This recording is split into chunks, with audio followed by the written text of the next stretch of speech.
All right. Hi, everyone, and welcome to our presentation on coping with academic stress. My name is Kayla Crawford. I'm a licensed marriage and family therapist at CAPS. And this is Christy Lash, who is a licensed mental health counselor at CAPS. So, our objectives today, we will go over the difference between stress and anxiety so we can understand that a bit better. You'll be able to identify your specific academic stressors, learn some different coping skills that might help, and we'll teach you ways to boost resilience in the face of stress and to help you out for next semester as well. Yeah, so starting with the difference between stress and anxiety. Stress is usually a reaction to something that we have um, control over different aspects of our lives that we could potentially manage better. So oftentimes with stress, we can identify what's causing it, right? We can recognize that trigger. And sometimes we can feel anxious, but we actually have an idea of what's causing that. So it can be easier to manage it when we know what the cause is. Anxiety, on the other hand, is when feelings of worry do not seem to have a clear cause, or when the feelings are bigger or more disruptive than the situation seems to warrant. Anxiety can also be a response to situations we can't control. So, oftentimes with anxiety, it can be harder to identify what's causing it, or it might be one of those things where, like, the trigger has passed, but we're still feeling anxious. So that's one of the ways you can kind of distinguish between the two.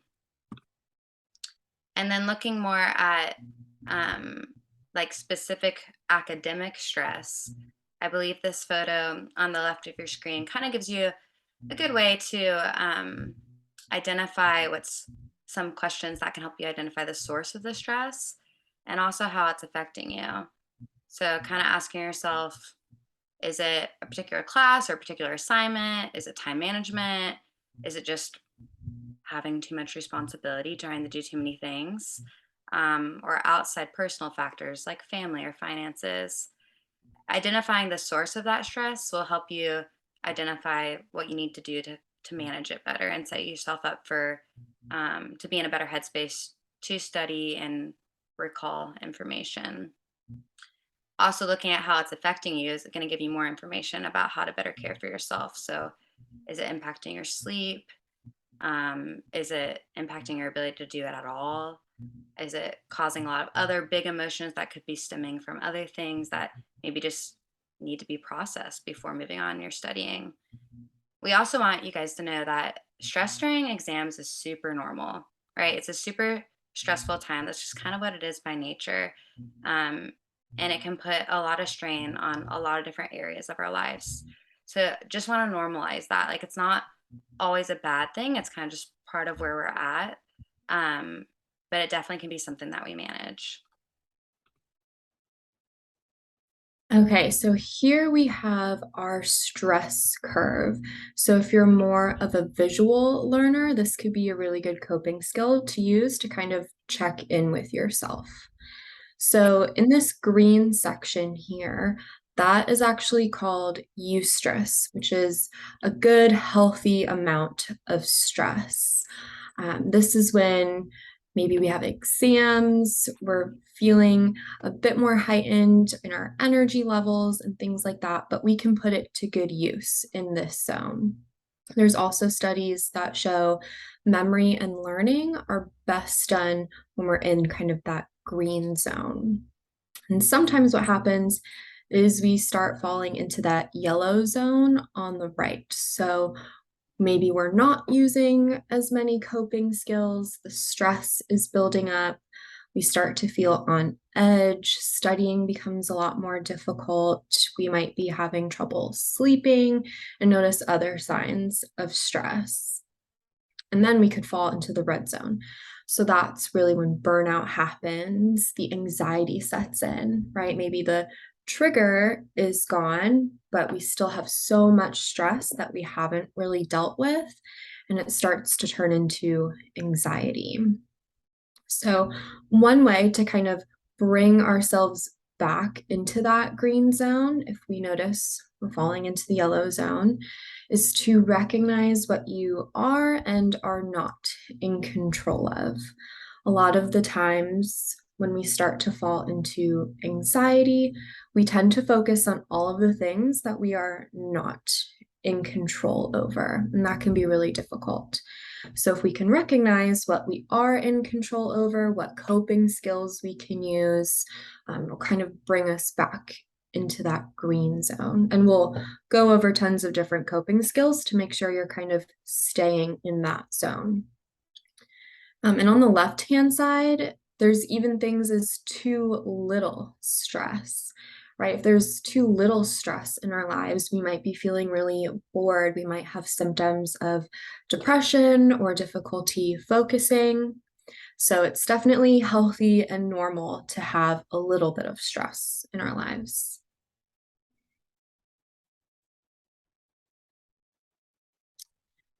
All right. So, a really big unhealthy coping skill that we might use is related to drugs and alcohol. It might seem like a temporary fix to help de stress, things like that. But science actually shows us it can intensify our stress and anxiety because it changes our levels of serotonin and other neurotransmitters in our brains. So, in the moment, it might seem like the stress has gone, but then it might come back 2 times stronger just because of the effects of drugs and alcohol. So, on the right hand side, again, super common, 70% of students experience stress, right? And 47% feel that it is negatively impacting their academic standing, right? So we really start to tip into that yellow, that red zone. We're not able to manage it. So hopefully by using some of the coping skills that we go over, it'll kind of keep you in that green zone so it doesn't start impacting academics. Some of these tips to stay healthy and manage your stress is to maintain some balance as best as you can. So things like staying hydrated, having a sleep routine, taking breaks, meditating, some of that we kind of leave behind as exam season comes up, and that can really intensify the stress. So, finding ways to fit some of these things in can kind of help keep us a bit more well rounded and balanced.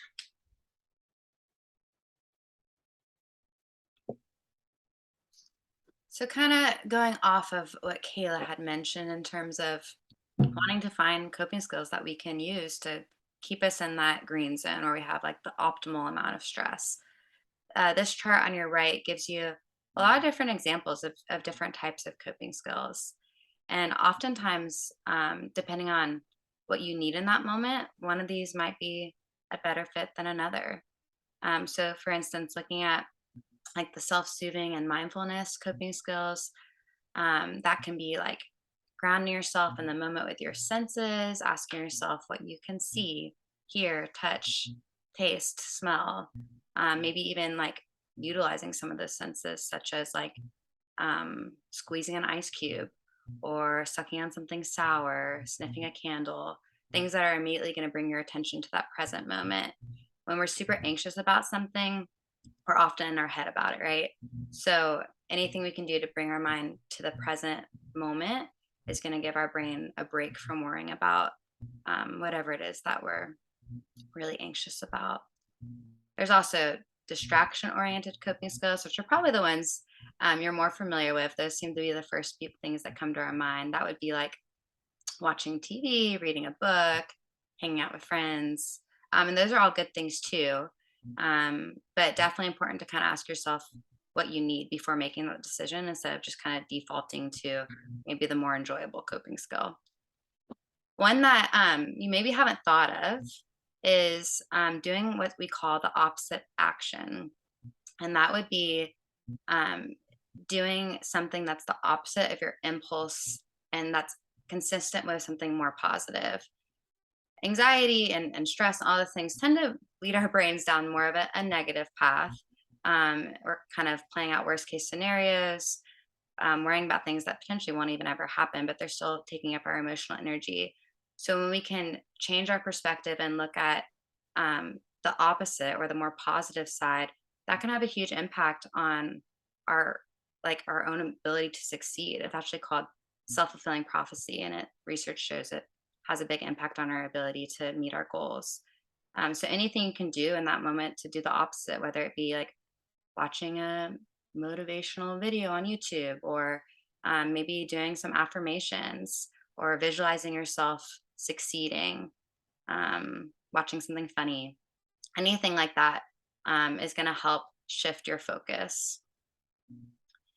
And then, of course, like life isn't perfect, and sometimes our our hardest moments pop up when we're most stressed, or our circumstances get really complicated right before we're about to take an exam.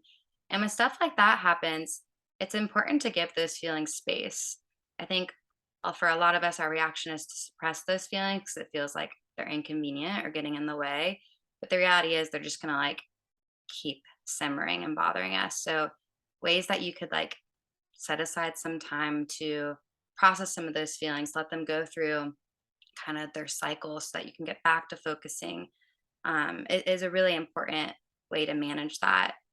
Some things you can do are like journal, um, art can be a great way to express emotions, whether it be like drawing or painting. Sometimes even just like writing them all down and giving them space. Talking to a trusted friend about what's going on where you're at. This can be all ways to express and process our emotions so that we can focus more on whatever it is we need to accomplish at that moment. And then lastly, the crisis plan one, that one is really going to be if you're feeling like things are just continuing to feel more and more out of control, like your thoughts are getting worse and your body is starting to freak out on you, and you just feel like you're not in a place where you can even manage anymore, then it's helpful to know what your resources are and what your options are. Um, One of them is always going to be us at CAPS. We have walk-in services every day from 8 to 5, like for every day being Monday through Friday. And we have a phone line that you can use if it's ever outside of those hours, um, and just talk to somebody for as long as you need. So that's always an option. Maybe calling someone from your support system, a family member or a friend, that can always be really helpful. Um, or even if you do have a counselor, seeking out them and that support can also be really helpful. So, good things to keep in mind. And something different may work for you one day than it does the next day. So, it's nice to have options. That way, you can kind of see what works best and try a few different things. And once you learn more about yourself, you can use that information each time exams roll around to kind of help yourself get through that time. Another good thing about coping skills um, is they're actually helpful all the time. They don't always need to be used during moments of distress. All of these things that I just talked about can like help increase wellness at any point. So integrating these things into like your regular day to day can also be super helpful. So we wanted to also look at some specific test taking tips for you all since we're coming up on that season.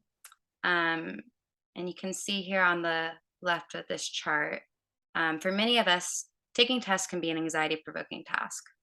You might worry about how you will do on the test, or whether or not you'll be prepared enough, or how your grades will be impacted. And these worries are typically short lived and do not negatively impact day to day life. In fact, some anxiety can be helpful. It can be a helpful motivator to do well on the test.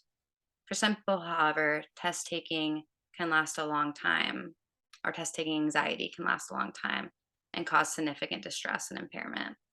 So, again, keeping in mind that some anxiety is okay, um, looking at some of those emotional, physical, and cognitive symptoms that are shown on the chart, those can kind of give you an idea of what could be behind the anxiety, maybe ways to to care for yourself or manage that better. So those are good things to be aware of because those are all common symptoms. And then some tips for managing in the midst of all this because it is hard. I mean, it's a stressful um, period to be preparing for a big exam that can really impact your grade. So things that are always good for us are sleep and food, things we can neglect when we're stressed, but they truly make a big difference. We need to be able to fuel our bodies for us to perform at our best. So trying to get a good night's sleep, making sure you eat something, making sure you're drinking water, those things are always going to help. And then for tips during the test, um, having some type of time management strategy, whether it be like checking the clock every so often or kind of knowing, um, when there's 5 minutes left, you want to go back and make sure you answer all the questions, having some type of strategy to manage your time. And then also breathing strategies. So if in the moment you're starting to get really, really anxious because maybe you don't know the answer to a question, your mind's starting to spiral, breathing can be a really helpful way to not only calm down your brain, but also calm down your body. So looking at some specific breathing strategies on the right of your screen, these are my two favorite ones. There's lots out there, but these are my two favorite. The first one, 4-6-8 breaths. That is when you breathe in for 4 seconds, hold your breath for 6 seconds, and then breathe out for 8 seconds. And the reason you're exhaling for double the amount of time that you're inhaling is because that is actually impacting our nervous system and it's helping our body calm down quicker. When we inhale, we're actually stimulating our sympathetic nervous system, which is like our excitatory response. Whereas when we exhale, we're stimulating our parasympathetic nervous system, which is what bringing us back down. So anytime that we can exhale for longer than we're inhaling, we're going to help our body go through that process. So that's a really good one. But sometimes that can feel a little more overwhelming. It can be hard to take a breath for what, like almost 20 seconds. That can be a lot. So there's also box breathing. And that is where you inhale for 4 seconds, hold for 4 seconds, exhale for 4 seconds, and hold for 4 seconds. So thinking about like going around in a box and just 4 seconds for each. That can be a simple technique that you can pull out at any time to help calm your brain and your body down.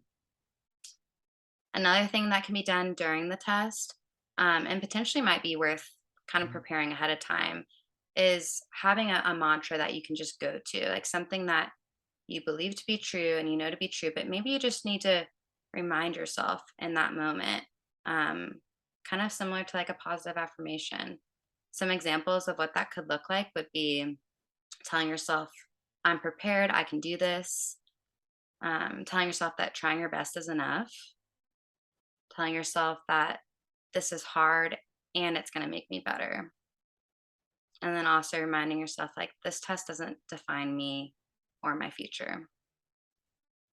So having a mantra that you can go to in those moments of stress can also be reassuring and help you refocus.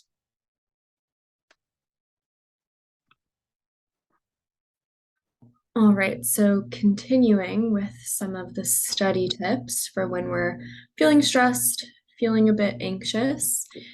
So first one is create a designated study space. I know sometimes it can be um, really wanting to study in our bed because it's cozy, but that might make it really stressful to go to bed because that is the place where we're thinking about school and assignments and things like that. So having a separate study space that's only for schoolwork, whether it's your desk, library, your favorite coffee shop, anywhere like that. Studying a little each day rather than cramming information in one session, really kind of space it out, allow our brains time to absorb the information instead of really stressing. Especially when we cram information in one session, that tends to be hours that we're trying to learn all this information, and we might be forgetting to eat and drink and rest and things like that. Another one is study kind of the big picture concepts before getting into the details. So that might be helpful to kind of map out those, bold lines, the big ideas, and then break it down even smaller. Taking a 1 to 5 minute mindful break every 20 to 30 minutes. So, this could just be something as small as sitting back in your chair, closing your book for 1 minute, and taking some deep breaths. Give yourself some of those positive affirmations, kind of reset your brain, reset that confidence before jumping back in. Some other things you could even do just some desk stretches. They have desk yoga, or you could just take a few minutes to kind of move our bodies. Sometimes we get really tense, kind of hunched over and studying for so long. So that can be a moment to relieve some tension and some of that stress. You could test yourself by teaching someone these concepts. So, kind of talking through out loud the information that you've learned can be one really helpful way to study. And then creating a cutoff time each night. Sometimes we'll study 2, 3 in the morning, right? Cramming all of that information into one session, and then we lose sleep. And that becomes a snowball effect, right? We wake up the next morning and we're really tired. That automatically makes our stress levels a bit higher. So, creating a reasonable cutoff time, by a certain time each night, schoolwork is done, and we transition into some of that overall wellness, some of that self care, so that we can get a good night's sleep.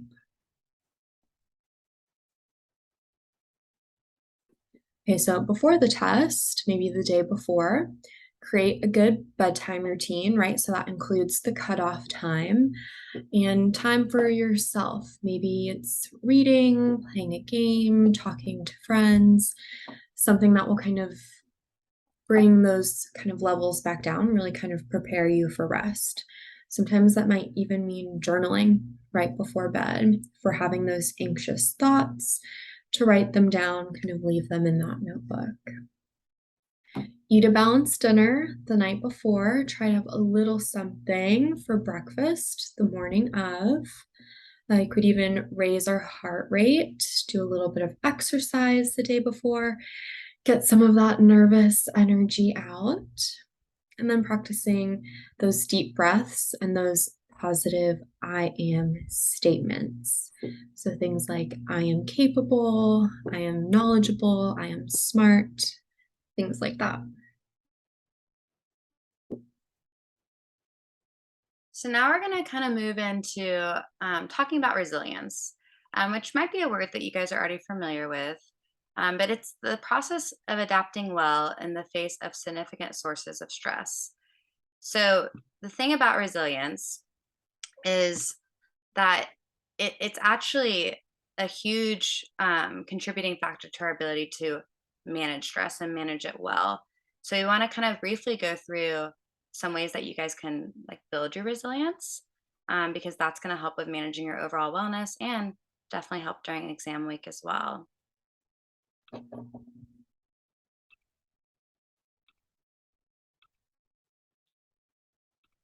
So I think that's all of them. Um, Luckily, the thing about resilience is that it's not something that you just have or don't have. It's actually something that you can develop.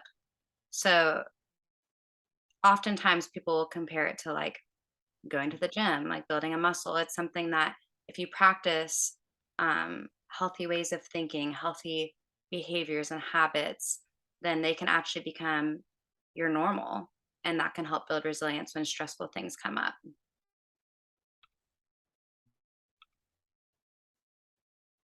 Okay, so now you're probably wondering, what do I need to build resilience? So there's a list of certain life factors that you can improve upon, you can build upon to boost your resilience, and we will go over those now.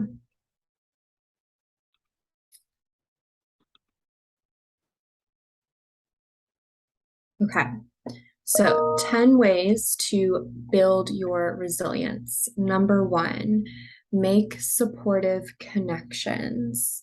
So, whether it's family members, friends, mentors, teachers, advisors, creating a relationship where you feel safe with this person. You can talk to them, tell them how you're feeling.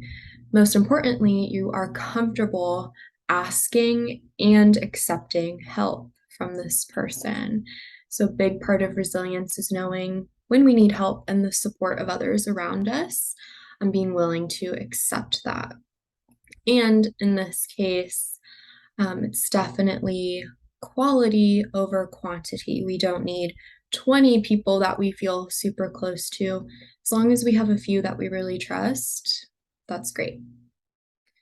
Number two is try to avoid seeing a crisis as this insurmountable problem, kind of turning, the molehill into a mountain, that phrase, which is really hard when we've got maybe some of those anxious thoughts, but trying to have that perspective that we might not be able to change some facts. There are some things we can't control, but we can change how we interpret those situations, right? So I can't control what other people might do, think, or say, but I can control how I decide to respond to that.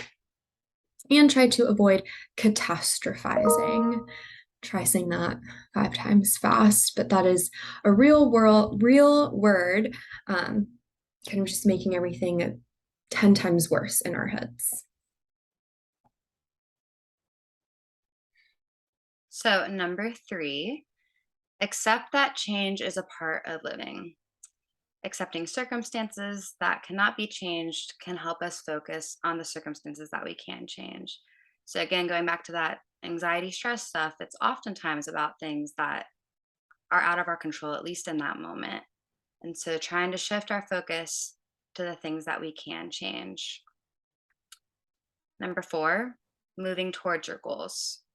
So, developing realistic goals, doing something regularly, even if it feels like a small accomplishment, but something that's helping you make progress and something that you can visually see is moving you forward.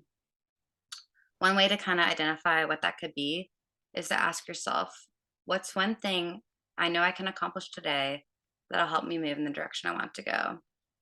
And so relating that to studying and academic stress, like even if you're feeling completely overwhelmed by all the exams that are coming up and all the information that you need to be able to recall, being able to break it down into small chunks, and maybe even creating some type of structure for yourself where you're at least making progress towards a one piece each day. Number five, take decisive action.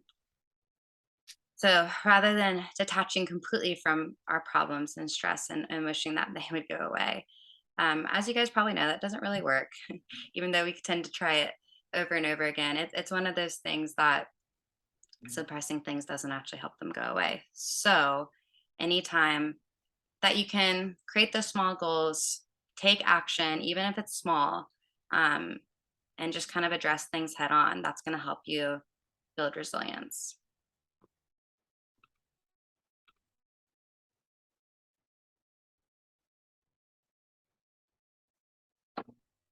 Is this mine? I've lost track. Yeah. Hmm. Okay. All right. Number six, look for opportunities for self-discovery. This one might seem tough in the moment, but if we could challenge ourselves to it, it'll help us build that resilience. So thinking about what has been so stressful, what have we learned about ourselves as we've kind of gone through that? People report better relationships, a greater sense of strength, increased sense of self-worth, and heightened appreciation for life. So this is really just finding time to even just reflect on some of those stressors and kind of how you've made it through. Number seven is nurture a positive view of yourself. So, developing that confidence in your ability to solve problems. It's okay if it was really tough and the assignment really challenged you. that's okay, right? We kind of move through that. And trusting your instincts also helps build that resilience. Okay, number 8 is trying to keep things in perspective. Try to consider the situation in a broader context, keeping that long term perspective, and avoid blowing the event out of proportion. So, kind of that like bird's eye view of the situation. So, kind of reminding ourselves in the grand scheme of things, this is something that maybe I can handle, even though it's really tough right now. I can kind of adjust my feelings and my thoughts if I adjust the perspective.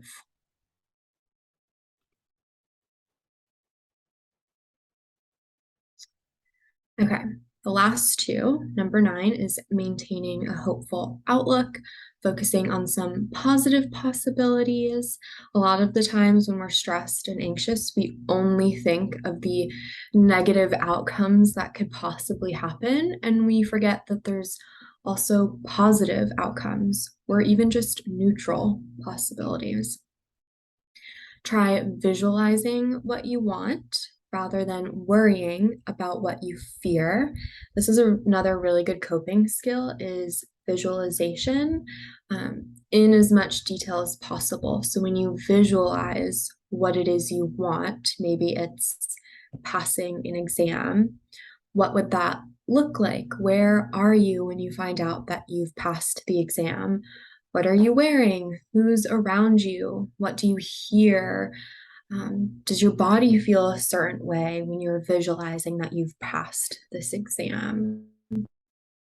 And then number 10 is taking care of yourself, right? So, all of those things we mentioned earlier, trying to get sleep, drink water, um, finding that balance, doing your hobbies definitely adds to that confidence in yourself and that resilience.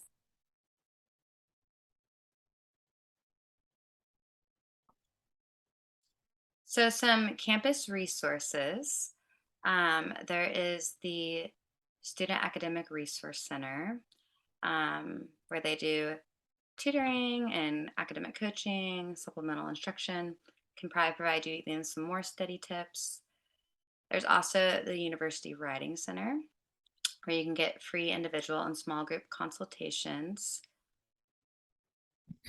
And it's really helpful for any type of writing situation if you have a big paper or essay coming up. And then lastly, Wellness and Health Promotion Services, also known as WIPS. They have the Mindful Minute. It's a free walk in service available to all students during regular business hours. It uses the HeartMath Inner Balance app and sensor with an iPhone device. Simply clip the sensor to your ear and then connect it to an iPad or an iPhone. And they'll provide that for you if you don't already have one. So that's another way that you can kind of get some help managing the symptoms of anxiety. Anything you want to add to this, Kayla? Yeah, I'll just add for WIPS, it's right under the big main gym on campus, under the RWC. And that mindful minute, the sensor clips to your ear, so it senses your heart rate, and then it kind of guides you through like a breathing exercise. And it's really cool because you can see on the screen your heart rate calming down or getting higher. So it kind of gives you that like visual confirmation that, okay, the deep breathing is working. I am kind of bringing those physical symptoms of stress down. Sounds really cool.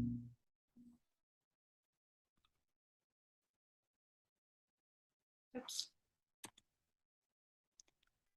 So, if you want to do an evaluation, you're welcome to. Here is the what is that QR code?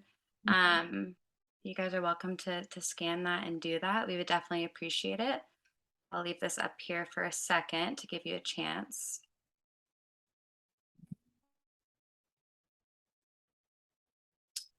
Okay.